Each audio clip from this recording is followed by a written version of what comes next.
इसका भाव भी कुछ ऐसा था, इसका मन में यही बात आती होगी। तो मैं ये कहना चाहूँगा कि महफिल भी रोएगी, हर दिल भी रोएगा। महफिल भी रोएगी, हर दिल भी रोएगा।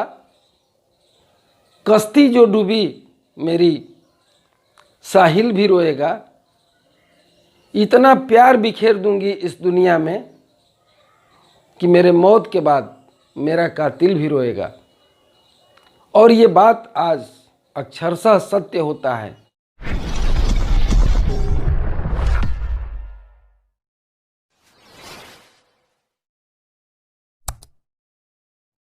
नमस्कार, सबका स्वागत है। एक अलग तरह का टॉपिक है और टॉपिक की शुरुआत एक ऐसी साहसी महिला या उसको वीरांगना कह दीजिए, या उस क्षेत्र में उसको देवी के रूप में पूजा जाता है, ये नांगली नामक एक लड़की की कहानी है। और ये कुठाराघात हैं एक ऐसे साम्राज्य के राजा पर और इस सामाजिक भेदभाव पर जो कि उस जमाने में कमज़ोर जातियों पर यह लागू किया जाता था। आदिवासी जातियां थी, एक समाज में भेदभाव की खाई बना दी गई और उसको ये कहा गया कि तुम्हारा पहचान कपड़े से होगा या जो पहनते हो उस तरह से होगा। उसको जो है नाम भी ऐसा दिया गया जो कि लोगों के होंठ कांप जाएंगे, उस तरह का ये नाम दिया गया। और उसका नाम था ब्रेस्ट टैक्स यानी स्तनकर। और इस टैक्स के बारे में बहुत सारी कुछ अभी बताना है। आज पूरा वीडियो देखिए, एक एक बात मैं बताऊंगा कैसे ऊंची जातियों की ये पाखंड और अपने से नीचा दिखाने के लिए कमज़ोर लोगों को कौन कौन से नाम दिए गए, ये सारा कुछ बताऊंगा। लेकिन इसके पहले आप चैनल को सब्सक्राइब कर लीजिए और पूरा वीडियो देखिएगा और एक लाइक कर दीजिएगा, जिससे कि हमको मोटिवेशन मिले। यहाँ पर इस वीरांगना की कथा आती है, कहानी है। जैसे उत्तर के लोग लक्ष्मीबाई, झांसी की रानी, ऐसी वीरांगनाओं की कथा सुन सुन करके बड़े होते हैं। लेकिन साउथ में नांगेली,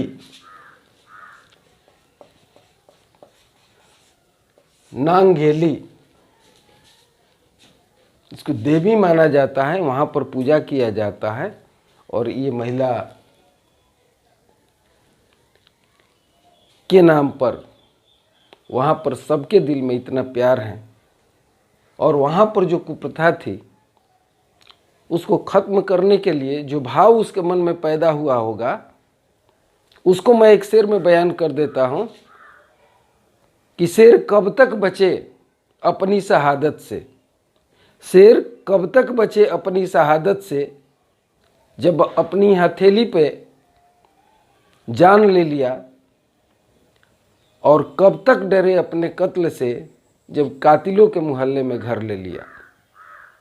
और इसी भाव के साथ में उसने सोच लिया कि नहीं, इसको हमें ख़त्म करना है। और आगे बढ़ते हैं हम। आखिर ये कौन सा कानून था, कौन था वो राजा, कब हुआ, ये आप सब कुछ बता रहा हूँ।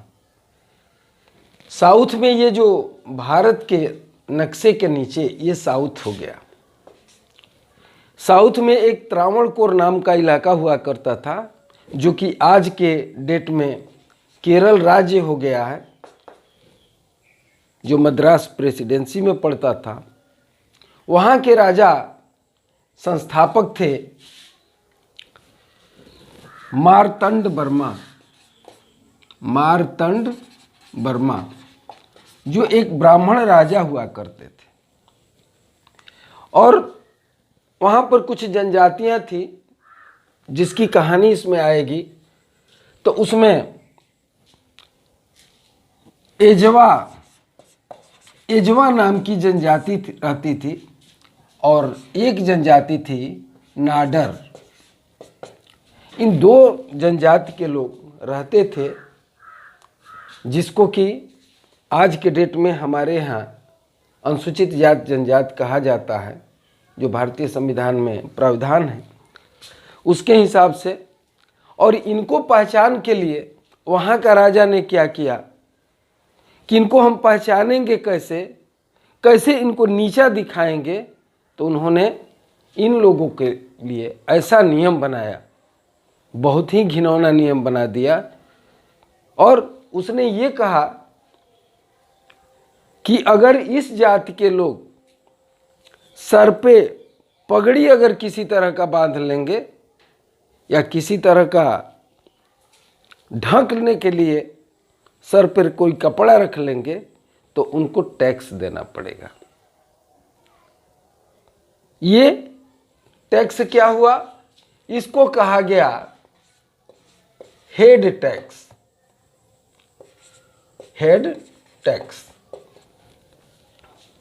लोग अपना सर नहीं ढक सकते थे, और सर नहीं ढकेंगे, पगड़ी नहीं बांधेंगे, इसका मतलब है कि वो निम्न जातियों से आ रहे हैं। ऐसा पहचान उन्होंने बनाया। और अपने को सर ढके कुछ भी करे उनको छूट थी, निम्न जातियों को छूट नहीं थी।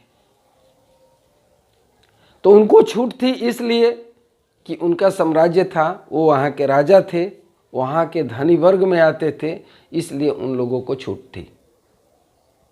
और ये जनजातियाँ गरीब थी, उन लोगों पर डिपेंड थी, सताया गया था, दबा करके रखा गया था। और ये कहानी समाज के लिए एक बदनुमा दाग की तरह से ऐसा उन लोगों को कर दिया गया था कि अगर वो पहन के आ जाते हैं तो उस पर टैक्स लगता था। पगड़ियों में भी था कि इस तरह के पगड़ी बांध लिया अगर तो उसको इतना टैक्स देना पड़ेगा। थोड़ा बड़े लोगों की तरह से पगड़ी बांध लिया गलती से तो और ज़्यादा टैक्स देना पड़ेगा। बहुत तरह से सताया गया और शायद यही भेदभाव बहुत दिनों तक चला, और आज के डेट में उसको ख़त्म करने के लिए गवर्नमेंट ने, बाबा भीमराव अंबेडकर ने बहुत प्रयास किए, संविधान में उसका प्रावधान भी कर दिए ताकि कि ये भेदभाव मिटे। और जमाने का देखिए, महिलाओं के लिए एक अलग तरह का टैक्स लगा दिया गया। महिलाएं अपना तन नहीं ढक सकती थी, कमर के ऊपर कोई कपड़ा नहीं बांध सकती थी,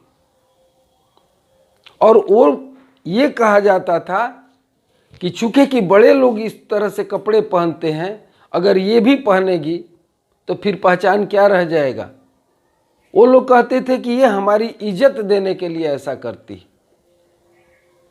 चाहे मार्केट प्लेस हो, चाहे घर हो, बाजार हो, राज दरबार हो, वो कहीं भी जाएगी तो ऊपर का तन अपना नहीं ढक सकती थी। और ये कहा जाता था कि अगर गलती से तुमने तन ढक लिया तो उसके लिए तुमको टैक्स देना पड़ेगा। टैक्स भी कैसा, इतना ज़्यादा टैक्स कि वो जातियां भर नहीं पाती थी। और टैक्स देने का एक जो नियम कानून बनाया गया, वहाँ का जो टैक्स अधिकारी था, महिलाओं के स्तन को देखता था, कितना टैक्स इस पर लगाया जा सकता था, वो मानदंड बनाया था। अगर छोटा है कम टैक्स लगेगा और बड़ा है तो अधिक टैक्स लगेगा। सोचने में रूह कांप जाती है, उन महिलाओं पर क्या बीतता होगा। यही सब चलते चलते होता आ रहा है। उसको क्या कहा गया, स्तन टैक्स कहा गया, या ब्रेस्ट टैक्स का है। इसी में एक लड़की है, नांगेली नाम की लड़की है।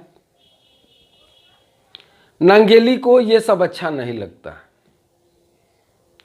वह कहती है अपने दोस्तों से कि हम तो इसका विरोध करेंगे। वो जानती हैं किसी न किसी को विरोध तो करना पड़ेगा, नहीं तो ये सिस्टम खत्म होने वाला नहीं है। ये सामाजिक कुप्रथा को खत्म करना ही पड़ेगा। और वो विरोध करती है, सब लोग समझाते हैं। इसी में उसका एक प्रेमी भी होता है जो कि छुप छुप के उसको देखता रहता है, और उससे उसका ब्याह जब हो जाता है तो वह उससे बताती है कि मैं उसको उस प्रथा को खत्म करने के लिए अपना बलिदान भी दे सकती हूँ, मैं उसका विरोध करूँगी। मना करता है, फिर भी वो नहीं मानती है। उसके बाद वह भी उसका समर्थन करता है क्योंकि वह बहुत उसको चाहता है। और यहाँ पर कहानी एक मोड़ लेती है। सब कुछ के बावजूद वह लड़की कपड़े बांध लेती है, अपना तन ढक लेती है। जब वहाँ का टैक्स मैनेजर देखता है तो वह आग बबूला हो उठता है, और ये बात धीरे धीरे पूरे समाज में फैल जाती है। और राजा तक जब ये बात जाती है तो राजा अपने टैक्स मैनेजर को भेजता है उसके पास। टैक्स मैनेजर धमकाता भी है और लोगों से धमकाने का भी कहता है। वो लोग इस तरह से देखते हैं उसको कि लगता है कि आंखों से ये लोग बलात्कार कर रहे हैं। हर दिन तमाम लोगों के सामने उसको इस तरह से जाने के लिए पेश होना पड़ता है। और टैक्स मैनेजर आता है। टैक्स मैनेजर कहता है कि तुमको तो देना ही होगा, और कहता है कि इतना ही नहीं हम करेंगे, तुम्हारे शरीर को हम देखेंगे टैक्स कितना इसका होना चाहिए।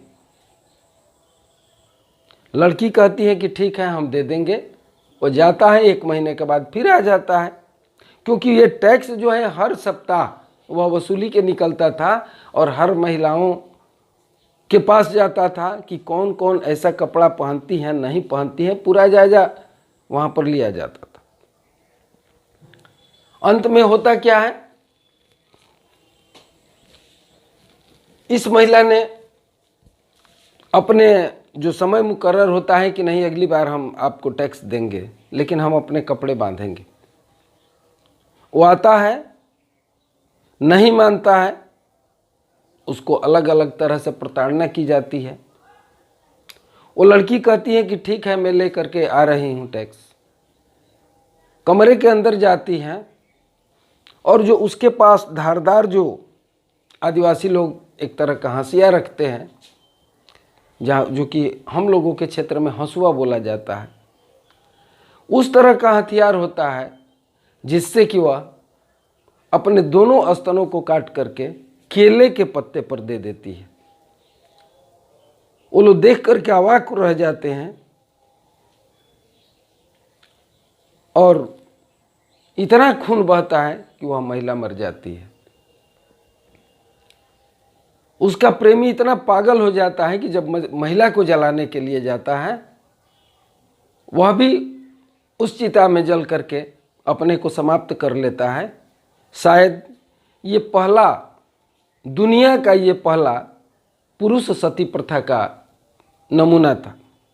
इसके पहले कभी पुरुष को सती होते हुए नहीं देखा गया था महिला के साथ में।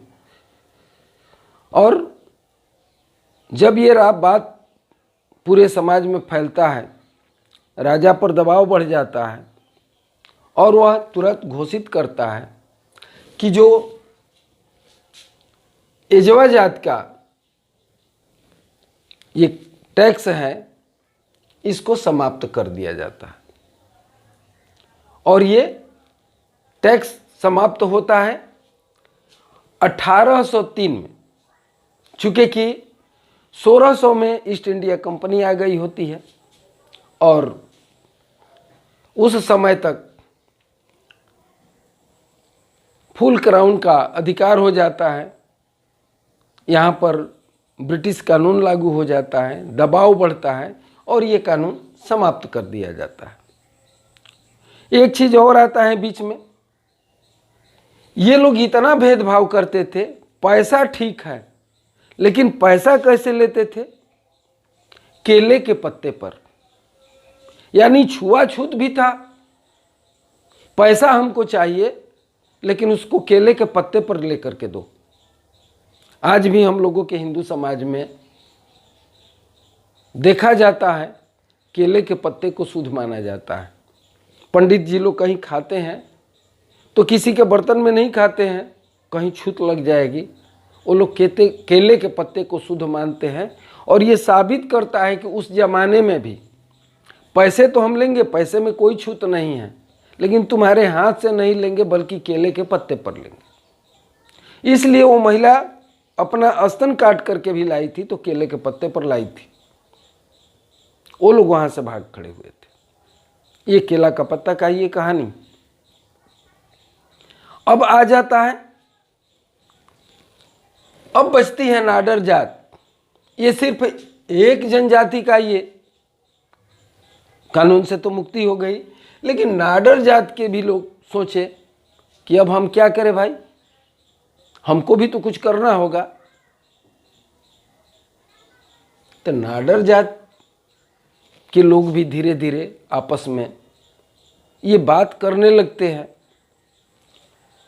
वहां भी दो महिलाओं को राजा ने फांसी दिलवा देता है। राजा उसको फांसी दे देता है। अब जाकर के चूंकि कि प्रिंसिपी राज हो जाता है, 1830 में वहाँ का गवर्नर बनता है चार्ल्स डेविलियन और वह दबाव डालता है। ये कहानी जाकर के खत्म होती है नियर अबाउट 1858 में, जब फुल क्राउन का राज हो जाता है तो ये इस पर से भी ये हटाया जाता है। कानून नाडर जात पर से भी हटा दिया जाता है, मुक्त हो जाता है। अभी कानूनी लड़ाई तो भी बाकी थी और जाकर के 1924 में जाकर के इस पर से बहुत सारा अभी आंदोलन तो देश में चल ही रहा था। जब दबाव बढ़ने लगा राजा के ऊपर तो 1924 में पूरी तरह से इस कानून को समाप्त कर दिया जाता है। पूरी तरह से कानून की समाप्ति होने में 1729 से लेकर के 1924 तक यहाँ ये कानून चलता है। ये भारत की कहानी है। भारत में ही कुछ लोग ऐसे हैं जो कि इस तरह की प्रथा चलाते हैं। और इसी के बीच में आज हम लोग सोचते हैं धर्मांतरण बहुत बड़ा मुद्दा है। इसके ऊपर भी एक अलग से वीडियो मैं दूंगा, लेकिन मैं आपको ये बता दूं कि उस समय भी ईसाई धर्म में लोग इसलिए कन्वर्ट होना शुरू हो गए थे क्योंकि ईसाई धर्म में पूरा कपड़ा पहनने को मिलेगा, इसलिए हिंदू धर्म छोड़ करके लोग ईसाई धर्म में भी परिवर्तित होना शुरू कर दिए थे। शायद ईसाई धर्म में भी जाने की यही कहानी हो सकती। शुरुआत तो उसी समय हो गया था और आज देखिए जब धर्मांतरण होने लगता है तो सबकी सांसें फूलने लगती हैं। सब उसका कारण ढूंढते हैं। कारण तो हम ही लोग हैं, हमारे ही समाज में है। अगर ये महिला नहीं होती, नांगेली नहीं होती, अपना बलिदान नहीं दी होती, तो अभी बहुत कुछ बाकी था, बहुत अभी दुर्दशा लिखी थी। लेकिन अपनी बलिदानी तो दे गई। इसके मन में कुछ न कुछ चल रहा था, इसका भाव भी कुछ ऐसा था, इसका मन में यही बात आती होगी। तो मैं ये कहना चाहूँगा कि महफिल भी रोएगी, हर दिल भी रोएगा। महफिल भी रोएगी, हर दिल भी रोएगा, कश्ती जो डूबी मेरी साहिल भी रोएगा। इतना प्यार बिखेर दूंगी इस दुनिया में कि मेरे मौत के बाद मेरा कातिल भी रोएगा। और ये बात आज अक्षरशः सत्य होता है और वह नांगेली अमर हो गई और ये जो घिनौना कानून था उसको समाप्त कर गई। आज साउथ के बच्चे बच्चे केरला में उसको देवी के रूप में मानते हैं, उनका मूर्ति भी लगा है और उनके गांव पर देखने से ही पता चल जाता है, नाम भी कुछ ऐसा है कि पता चल जाता है कि नांगेली यहीं की थी और इसी वीरांगना ने इस कुप्रथा को समाप्त किया था और आज लोग वहाँ देवी के रूप में पूजा करते हैं। और मैं अपने वीडियो के माध्यम से, आप लोगों के माध्यम से इस वीरांगना को मैं भी नमन करता हूँ और बहुत बहुत धन्यवाद इस महिला को, साधुवाद सबके तरफ से, जो कि इस समाज के इस इतना बड़े कुकृत्य को ख़त्म कर दिया। और आप सबसे आग्रह है कि इस तरह का भेदभाव समाज में न फैलाया जाए, जातिगत भेदभाव हो, धार्मिक भेदभाव हो, रंग भेद हो, ये तमाम तरह की भेदभाव हैं, इसको न लाया जाए बल्कि इस भारत को एक सुंदर भारत ही रहने दिया जाए। बहुत बहुत धन्यवाद आप सबका।